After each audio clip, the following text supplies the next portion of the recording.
agora, né, eu tenho um prazer enorme de poder estar trazendo para vocês aqui o Rodrigo Toledo e o Daniel Teixeira. O Rodrigo, um dos grandes agilistas do Brasil. Parte da gente ter Agile Brasil é porque ele foi capaz de articular e juntar as comunidades ágeis do Brasil. Então, já queria agradecer por isso, que se a gente está aqui hoje, muito tem dos seus méritos de trazer pessoas juntas. O Rodrigo ele é excelente em relacionamentos, trazer pessoas juntas e ensinar. Ele é muito bom em Scrum e é muito bom em Kanban. E ele é um cara que ele agrega as duas juntas. É interessante ver isso, que ele, em vez de separar as comunidades, ele foi capaz de novo, trazer duas comunidades juntas novamente, fazer elas trabalharem juntas muito bem. Tem vários treinamentos que o Rodrigo dá, que eu recomendo, e já tive a chance de assistir alguns deles. Mas hoje ele está aqui especificamente falando de gestão visual, a importância da gestão visual, e algo mais interessante ainda, que é como fazer gestão visual tendo um deficiente visual na equipe. Gente, boa palestra. Obrigado, Paulo, pela apresentação simpática aí. Então, a gente vai falar da importância da gestão visual, nesses minutos que a gente tem. Eu vou começar aqui fazendo uma pergunta para vocês, a gente vai falar da importância, o que é visualizar, como é que a comunidade ágil trata essa questão de visibilidade. Falar um pouquinho sobre justamente quadro físico e quadro eletrônico, é uma dúvida que muitas pessoas têm, vantagem, desvantagem, vamos discutir um pouquinho. E aí eu vou apresentar o case para vocês, é um videozinho de justamente um treinamento que eu fiz há um pouco mais de um ano, um ano e meio, e eu esbarrei com a situação, né? A gente tem que falar gestão visual para um time que tinha um desenvolvedor completamente viciado. Então a gente vai falar como é que a gente encarou essa situação e vamos terminar com uma dinâmica que a gente trouxe aqui, duas vendas, vão precisar de voluntários, é rápida a dinâmica, mas a gente tem que simular como é que seria trabalhar num quadro físico sem enxergar. Tá? O Daniel ele foi rebocado quase que de última hora, porque eu tinha uma outra pessoa que iria me ajudar, mas a mãe dele estava com problemas de saúde, não pôde.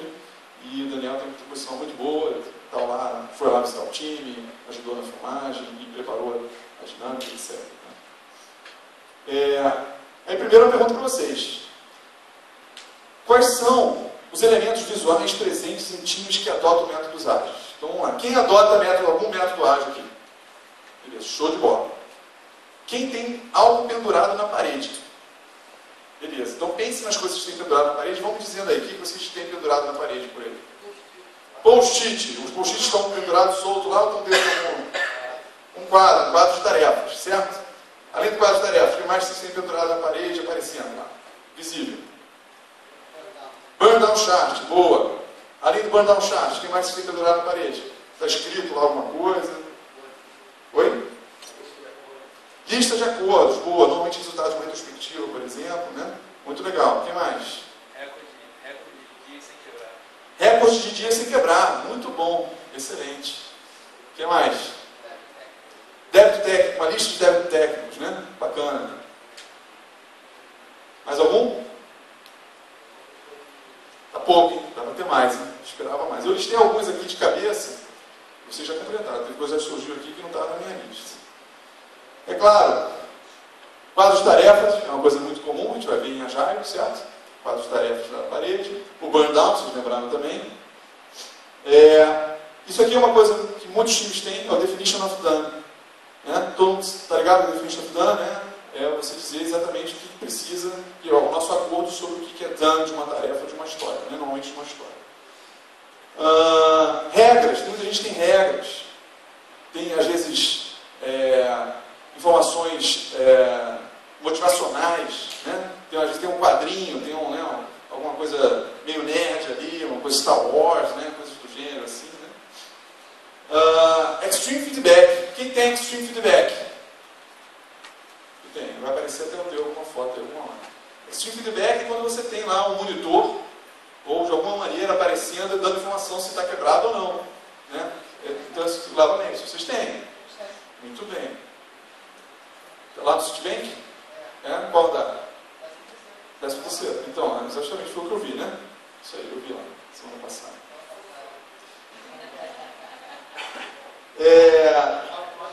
Dados em tempo real. Isso é uma outra coisa muito comum. Times que trabalham com coisas do web vão botar lá alguma coisa do gênero de acessos em tempo real, coisas que estão acontecendo em tempo real no projeto. Né? Lista de impedimentos. Também bem comum, está na parede. Né? Alguém tem impedimentos na parede? Legal. Notícias, informações. Eu tinha um time uma vez na Petrobras que eu trabalhei, e o time tinha muita movimentação, a gente ficava muito tempo ausente, de projetos em universidade, viajando, congresso, né? A gente botava lá com a notícia, quem vai estar, onde e tal, a gente botava também um schedule, né? Do time, quem vai estar, que dia, etc., né? Agenda. Lista de bugs, é uma coisa comum também, botar os bugs na parede. Bugs na parede, quem já viu alguma vez bugs na parede aí? Né? Aí. Contatos, simples, lista de contatos. Fulano, as pessoas do time, fulano, telefone, e-mail, às vezes tem um cliente, fulano, PO, nome, telefone, também é outra coisa normal na parede, né? Etc. Bacana. Quer visualizar? Bom, boa tarde, boa noite. Com todos esses elementos que a gente viu aí de visualização, né, leva a gente para fazer a pergunta, né? Afinal, o que é? O que é visualizar? O que significa essa palavra? Então,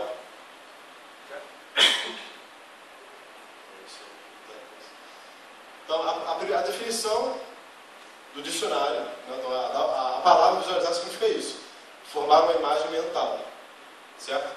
Beleza, vamos indo mais fundo. O que significa imagem? Né? Já é outro conceito. Imagem, no fundo, é uma representação mental de algo previamente percebido pela pessoa, mas já com a ausência do estímulo original. Ou seja, não é ver. Visualizar não é ver. Então, o ponto central, talvez, dessa nossa palestra talvez englobar essa questão na visualização. Visualizar não significa ver. Então, o que significa, então? Se você precisa visualizar, você precisa ter um estímulo, de alguma forma, e esse estímulo está presente na sua mente, de alguma forma, depois disso. Né? Então, vamos para o... sim. A próxima parte daqui, que eu não sei se... Quem já leu essa frase antes? Já viu essa apresentação do Brett Victor? Alguém? Beleza. É mais para a parte de Dev, né? Essa frase, do contexto da palestra que ele deu nesse ano, é justamente essa: Creators should get immediate feedback on what they are creating. Ou seja, os criadores, alguém que está criando alguma coisa, precisa ter feedback imediato sobre o que eles estão criando. Mas por que isso, né? O que significa criar, né? Criar, no fundo, é você pegar uma coisa que você tem na sua imaginação e trazer para o mundo real. E o que é visualizar? É uma coisa que tem no mundo real e trazer para a sua imaginação. Então, existe esse ciclo que você fecha, né, fazendo isso. E, segundo o Brett, isso teria que ser o mais rápido possível. Você não poderia perder tempo nesse loop. E por quê? Porque, no fundo, tudo que a gente fala sobre métodos ágeis é encurtar esses tempos. Né? Você não perder tempo à toa. Você chegar lá, você conseguir ver, encostar no que você quer e ver se é aquilo que você quer mesmo. Voltar, troca, muda. Então, para que serve um quadro? No fundo, quando a gente está trabalhando com quadro ou com qualquer coisa visual, a gente precisa ter essa mesma resposta e interação com o quadro. Mas para isso, claro, a gente precisa visualizar o quadro. E o próximo vídeo que a gente vai ver aí fala justamente sobre o que acontece fisicamente, né, neurologicamente no nosso cérebro e como isso é importante para a nossa interação com uma coisa real como um quadro. E o que isso significa em termos de mapa mental, né, que é outra palavra interessante.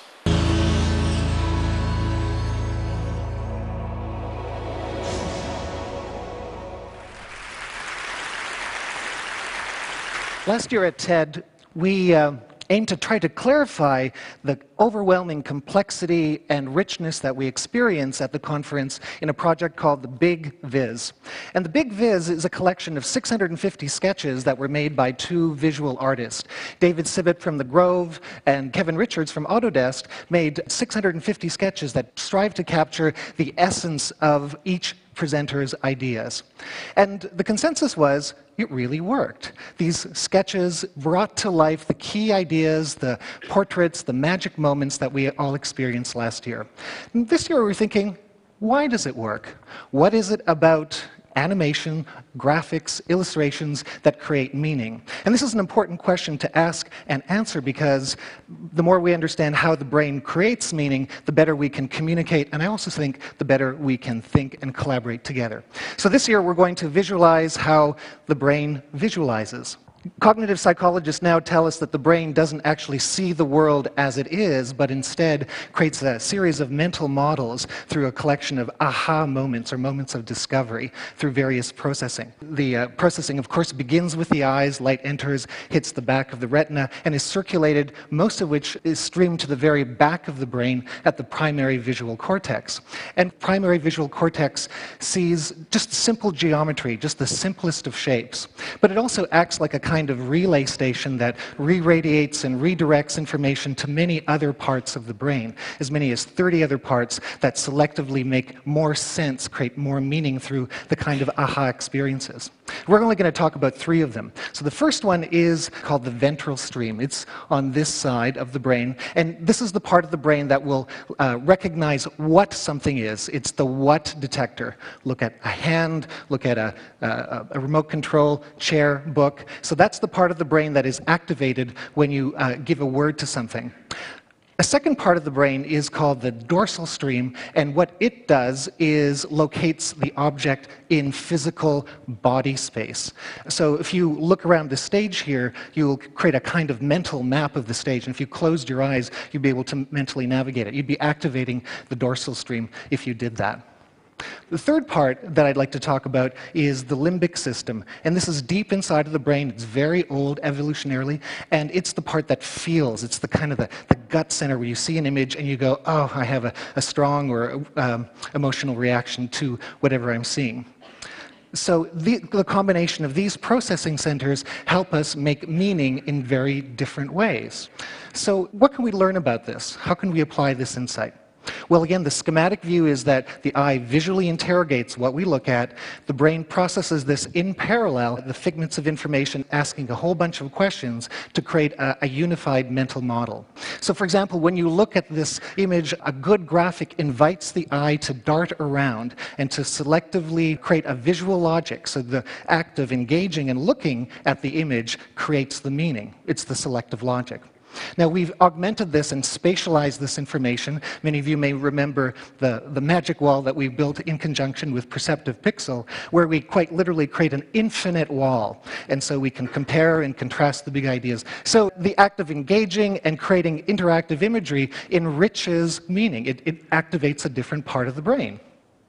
And then the limbic system is activated when we see motion, when we see color, and there are primary shapes and pattern detectors that we've heard about before. So the point of this is what? We make meaning by seeing, by an act of visual interrogation. The lessons for us are threefold. First, use images to clarify what we're trying to communicate. Secondly, make those images interactive so that we engage much more fully. And the third is to augment memory by creating a visual persistence. And these are techniques that can be used that can be applied in a wide range of problem solving. So the low-tech version looks like this. And by the way, this is the way in which we develop and formulate strategy within Autodesk and some of our organizations, some of our divisions.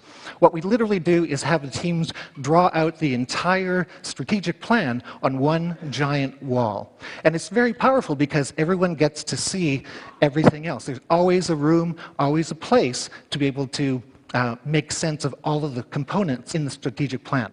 This is a time-lapse view of it. I'm going to ask you a question. Who's the boss? You'll be able to figure that out.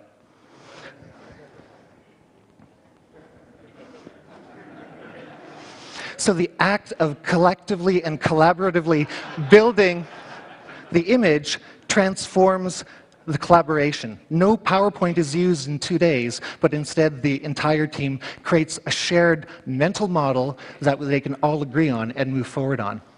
And this can be enhanced and augmented with some emerging digital technology, and this is our great unveiling for today.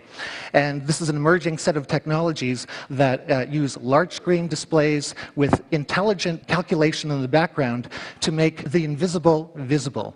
Here what we can do is look at sustainability, quite literally. So a team can actually look at all the key components, the heat, the structure, and make choices, and then see the end result that is visualized on this screen.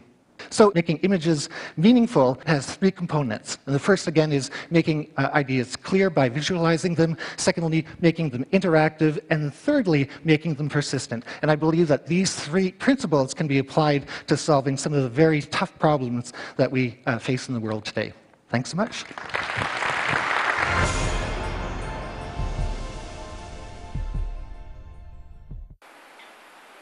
Então, justamente essa banho de visibilidade aí que a gente viu nessa palestra, importância, visibilidade, comunicação, engajamento, ideia como um mapa mental que a gente forma ao ter as imagens, né?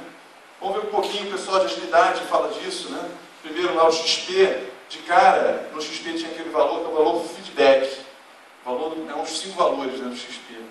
Eu costumo dizer que feedback é o combustível da motivação. Esse feedback, exatamente naquele ciclo que o Daniel mostrou, né? Quanto mais rápido, mais frequente, maior vai ser o impacto no teu time. Esse feedback visual vai trazer isso para você também. Em especial, existe uma prática do XP que é o espaço de trabalho informativo, né? Com esse tipo de feedback visual, justamente foto ali do projeto do CFC, né? Extreme Feedback. Information Graduate, reconheceram essa imagem aqui sem autorização de uma empresa de petróleo grande. Está autorizado ou não? Não? Ninguém autorizou. Os caras aqui na frente. Muito bem, mas aqui com várias informações. Aqui, por exemplo, é débito técnico, né, dos times, como é que está o grau de débito técnico em vários aspectos, né? Entre algumas pessoas conhecidas aqui, o Juan Bernabou, Alisson Wagner, David Anderson, né, criador do Kanban, fazendo a visita lá. O Scrum trouxe burnout charts, ou burn-up charts da sprint, ou do teu projeto, né? Outra coisa muito importante, a reunião diária em torno do quadro de tarefas se tornou muito importante, ter esse aspecto visual, do engajamento, etc., né? Em torno do quadro, o Scrum reforçou. Mas, em especial, eu queria falar um pouquinho mais de Kanban, porque Kanban, a gente diz que são 3 pontos que são muito importantes para o Kanban, que são justamente visibilidade, esse é o ponto, né? Fluxo contínuo e limite do WIP, Work in Progress, né? Limitar a quantidade de trabalho em andamento. Não vou entrar nesses assuntos aqui, vou falar de visibilidade para vocês, certo? Dentro do assunto visibilidade, a gente costuma dizer o seguinte, é uma mudança de paradigma, tá? O quadro deve refletir a sua realidade. Então, de fato, você começar um quadro de tudo do Indana, sempre vai ser um reflexo de qualquer que seja a sua realidade. Por quê? Porque isso reflete qualquer processo. Todo processo tem entrada, processamento e saída. Entrada, processamento e saída. Certo? É a forma mais simples de se fazer. É a visibilidade do teu processo. Vai para qualquer processo. Só que a gente, em Kanban, a gente quer que isso reflita o mais preciso possível. E quanto melhor a gente se vê nesse espelho, que é o quadro, melhor a gente vai entender de nós mesmos e melhor vai ser a nossa melhoria contínua também. Sem querer usar 2 vezes a mesma palavra. Então, a gente está propondo mais visibilidade. Esse aqui, por exemplo, é o primeiro quadro Kanban, de um time Kanban, do David Anderson, em 2006, 2007. Essa foto é de 2007, mas é do primeiro time dele. E aí, o ciclo do quadro que a gente propõe pode começar com tudo do Indana, não tem problema. Só que você começa a querer identificar exatamente o que está acontecendo no seu processo e refletir isso no quadro. Então você começa a ter um ciclo que é o seguinte. Primeiro, você tenta refletir a realidade. Em algum momento você percebe, coisas acontecem, mudanças na realidade, alteração do processo, alguma disfunção, handoff, né, que é onde você tem passagem de trabalho, né, uma pessoa passa de trabalho para o outro, coisas desse tipo e outros que podem pintar, que não estão refletidos nesse teu quadro. Então você começa a não se enxergar exatamente, aquilo não reflete exatamente como a gente trabalha. Nesse momento, é hora de se fazer o refactoring do quadro. Então, a prática muito importante no Kanban é refactoring do quadro. Aquele quadro lá do Edano, isso parece complexo, né? Muito mais comum. Ele não pensou aquilo sozinho, desenhou no papel e botou lá no quadro. Ele começou com tudo em Dan, talvez. O importante é que ele foi iterando em cima daquilo, né? E foi melhorando, melhorando, toda vez que ele tinha uma percepção em que o quadro não estava mais refletindo a realidade dele. Então, vai lá e altera o quadro. Com isso, você tem, esse aqui é um outro quadro, não sei se eu posso falar o nome, não tem ninguém aí, mas eu dei consultoria numa empresa de compras coletivas. É o quadro deles Kanban. Então, uma outra coisa que você percebe é que como você começa a ter várias colunas, isso é muito normal começar a acontecer, você começa a entender que tem etapas no seu processo de trabalho. Que aquele processing ali, o doing ali, na verdade, é um pouquinho maior do que você imagina. Né? E aí você começa a entender, e aí você, em vez de ter o definition of done, é o definition of whatever. É o que eles têm aqui, eles têm vários definitions, cada coluna, né, tem um seu definition, o que é estar naquele estado, naquele momento ali do processamento. Esse desenho aqui, quem já viu esse desenho aqui? Quem já viu? 1, 2, 3, 4, ótimo, pouca gente. Acho que você está dormindo aí, não, está confortável isso. Esse desenho aqui foi engraçado, porque eu sonhei com ele, na verdade. Eu acordei com esse desenho na cabeça, e na verdade ele tem uma continuação, vou mostrar ali embaixo já. Mas a grande diferença do Kanban, em termos de visibilidade, são duas. O que eu expliquei até agora para vocês, ele se reflete muito no doing, que você começa a ter várias colunas ali dentro, e aquilo é uma visibilidade maior para dentro do seu time. Você começa a entender melhor como o time trabalha. Mas, normalmente, o Kanban, ele começa a abrir para os lados. Você começa a querer entender desde o upstream ao downstream. Tá? Que é coisas que acontecem antes, o stakeholder, business, PO, até botar lá em produção, homologação, produção e estar disponível para... A gente começa a querer mapear tudo para entender a cadeia completa. Esse pessoal de Kanban costuma chamar isso from concept to cash. Então, o Scrum normalmente ele fica muito limitado aqui só ao trabalho do time e às vezes sim, às vezes não, o trabalho do PO. Tem muito lugar aí que usa o Scrum e o PO nem sabe que usa o Scrum, nem sabe que se chama PO. É meio disfarçado. O Kanban a gente vai tentar sempre aumentar o máximo possível nessa cadeia aqui. Recentemente, vocês já devem ter ouvido aí nas palestras, ou já ouviram antes, né? Teve um outro movimento chamado Lean Startup. Quem já ouviu falar? Lean Startup. Show de bola. O Lean Startup pegou essa cadeia, né, esse enxergar da visibilidade da cadeia, e aumentou. Falou assim, não é só from concept to cash. É from hypothesis to happiness.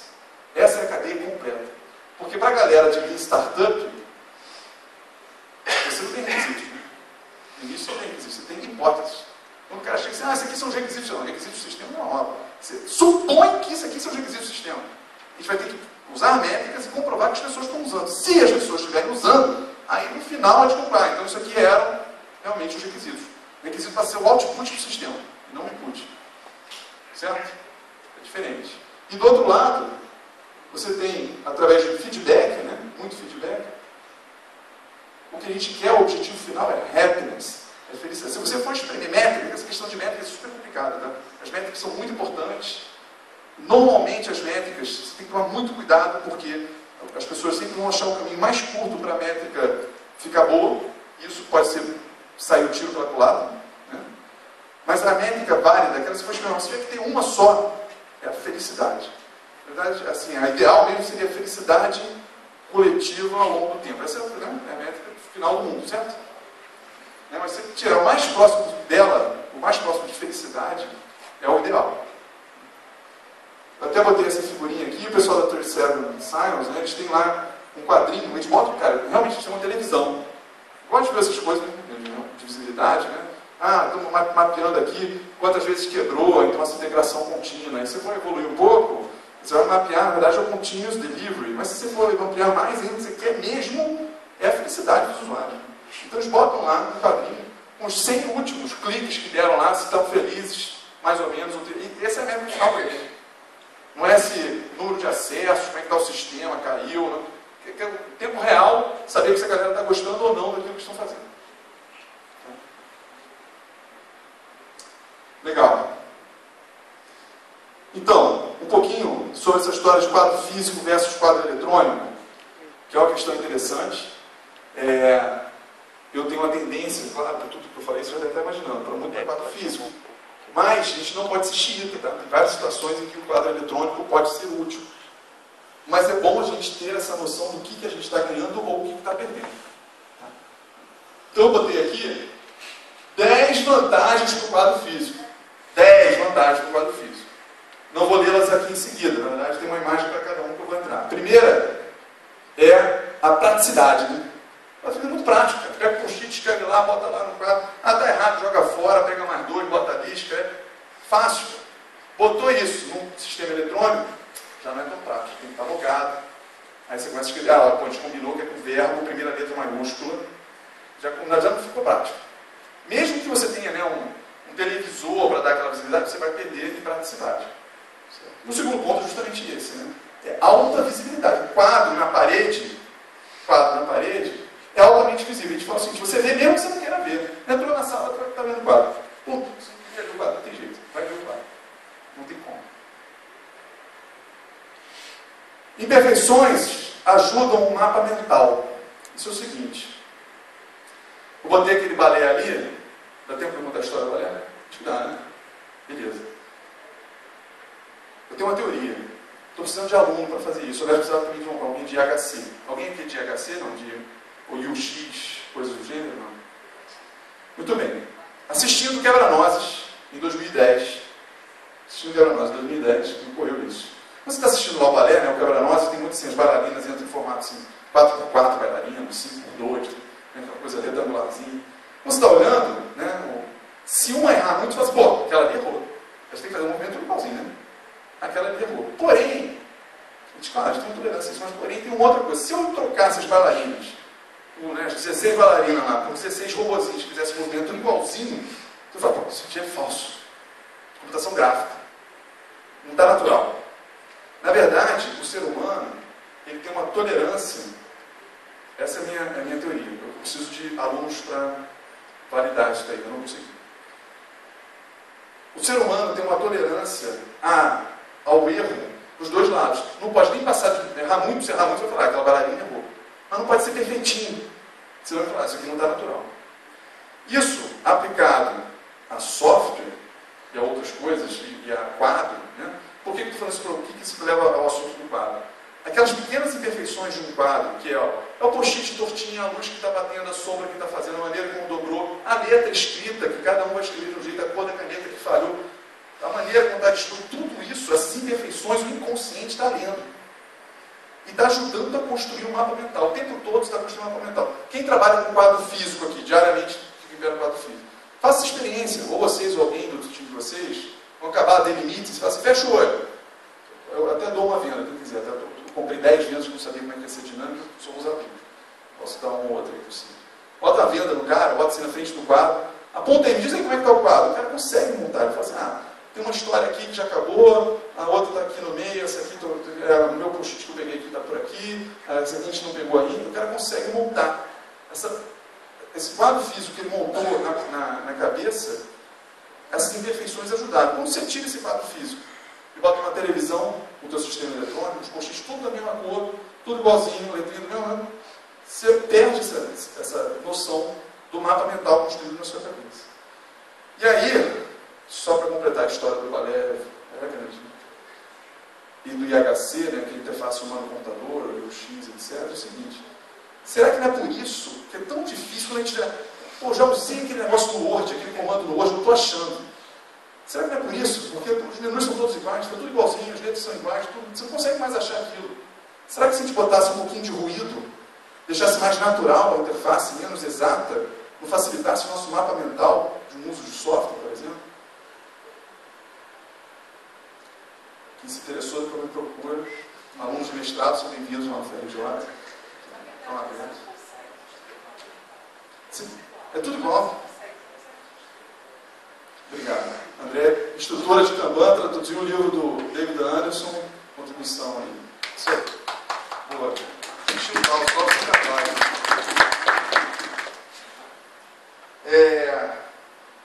Que bom você está curtindo. Cecília, tá legal aí, cara? Beleza.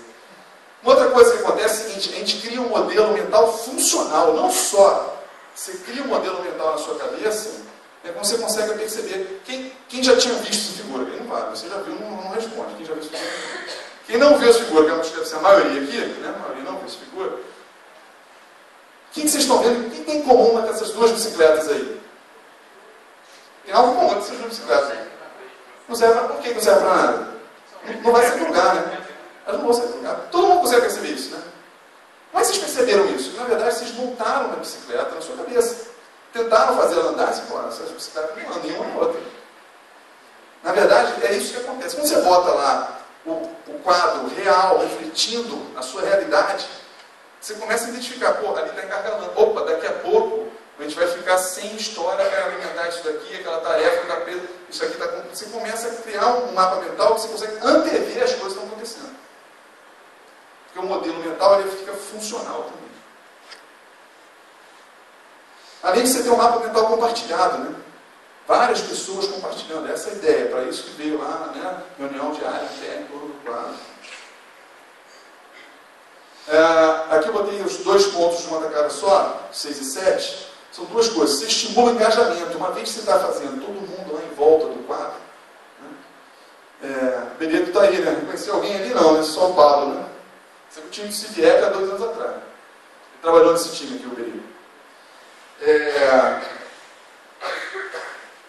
Só tem o Pablo. O Daniel chegou a conhecer a Benedito? Não, só o Pablo. Né? Mudou bastante o time. E já mudou de novo, não tem nada a ver com isso. Então, você cria um engajamento, né? As pessoas ficam engajadas, é uma coisa do time. Na verdade, o que a gente está fazendo, a gente tirou, quando a Jairo entrou, a gente tirou as filas individuais. As filas antes eram individuais, era o chefe que ficava atribuindo, você faz isso, chega uma nova semana, você vai fazer essa. E você tinha a questão individual. Agora é o coletivo. Você, engajado, o pessoal engajado, vai e nós temos que resolver isso aqui. Esse é o nosso, a fila de tarefas é uma fila coletiva, é um trabalho de todos. Além de gerar uma coisa que eu acho que é muito importante, e é uma coisa que foi citada justamente pela chefe lá do deficiente visual, que a gente vai ver o caso hoje, né? Que é essa questão do comprometimento. Né? Porque quando você tem reunião diária, um post-it lá na parede, a pessoa quando pega o post-it e passa, ela pega do to-do e bota no doom, vai fazer uma galera, ó, esse aqui, vou deixar aqui, eu vou fazer hoje, ou vamos fazer em pé, eu e o Rafael vamos fazer isso aqui hoje, ó, pá. Eu olhando no olho dos pares, percebe o nível de comprometimento? Agora bota isso no sisteminha eletrônico, ela manda, envia, ele já fez, não, já não sei lá que fiz, você não viu não, 3 dias atrás, dá uma olhada. Olha o nível de comprometimento quando você faz o olho no olho. E aí nem quando acabou, né? No dia seguinte, lembra aquilo que a gente pegou fazer? Acabou, está feito. Olhando no olho. O nível de comprometimento é muito maior. Vira um gamification, especialmente no Kanban, que a gente começa a ter várias RAIs, entender, trabalha com limite, né? Qual é o melhor limite, etc. Você começa a ter um trabalho de gamificação, você tem vários pontos que você pode atuar, aí você começa a ter regras. Olha, é um jogo que o time quer ganhar, né? Não é um time indivíduo. O time ganhar, a gente tem que atuar dessa maneira. Ó. Primeiro, a gente resolve as coisas, toda vez que tiver um problema em deploy, é mais importante do que um problema em homologação, que é mais importante que, de repente, um problema que a gente está fazendo essa semana. Então, a gente começa a ter regras de qual é o melhor movimento, né? As pessoas são peças de qual é o melhor movimento que ele pode fazer para contribuir para a gente fazer fluir.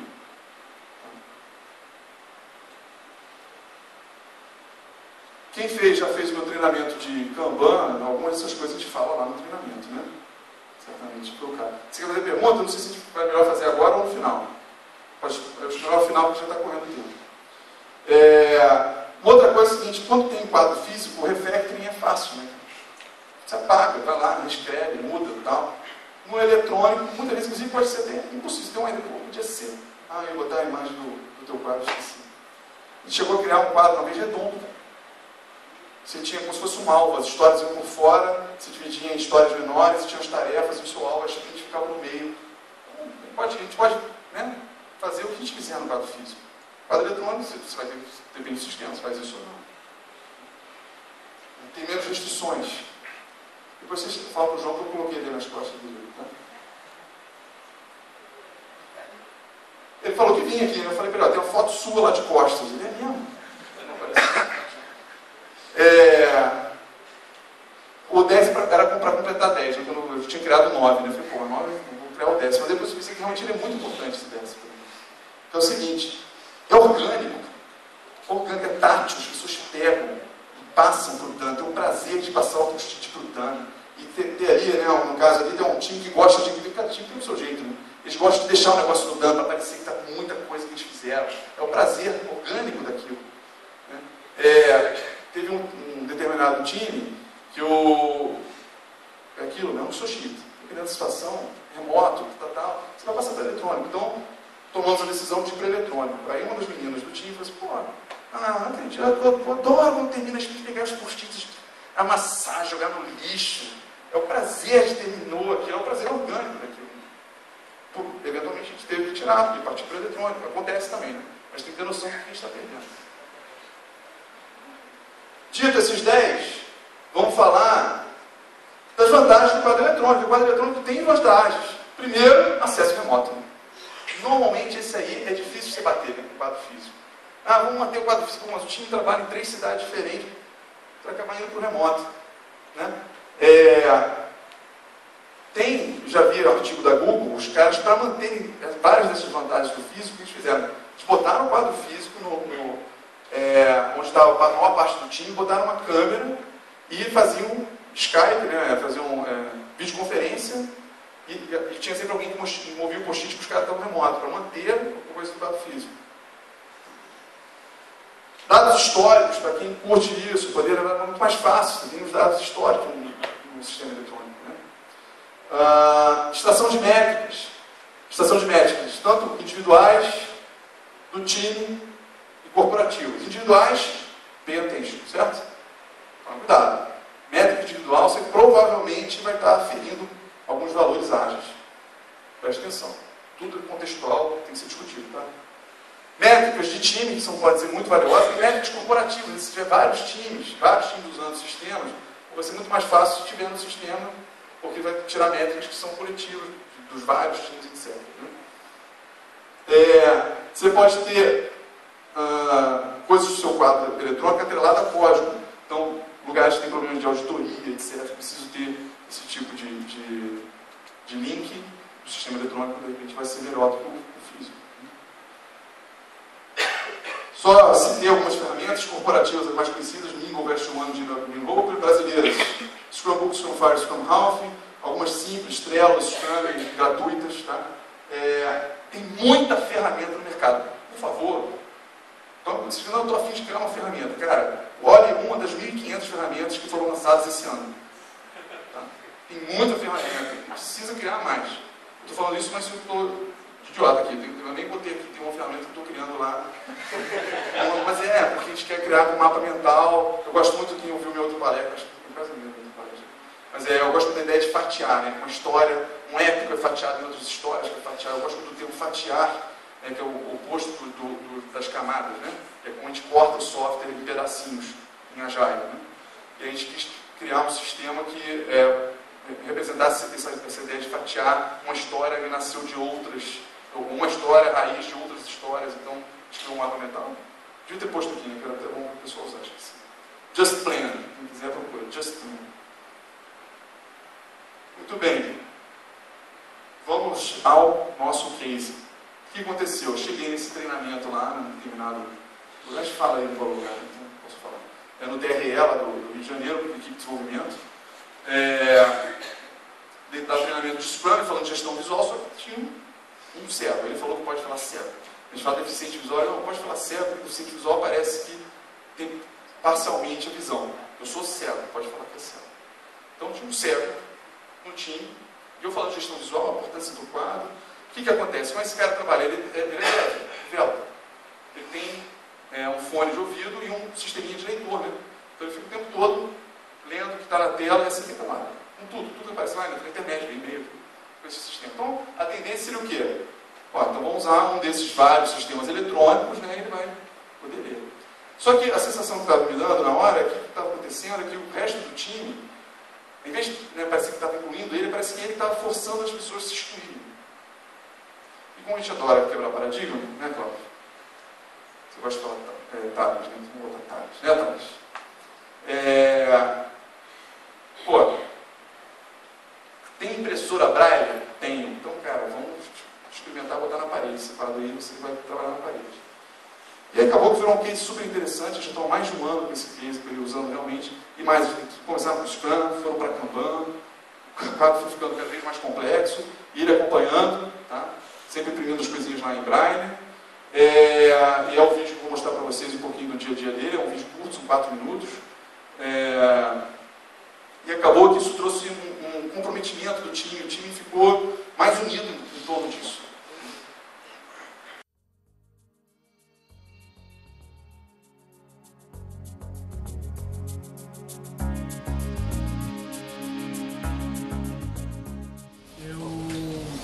Eu perdi a visão esquerda com 7 anos.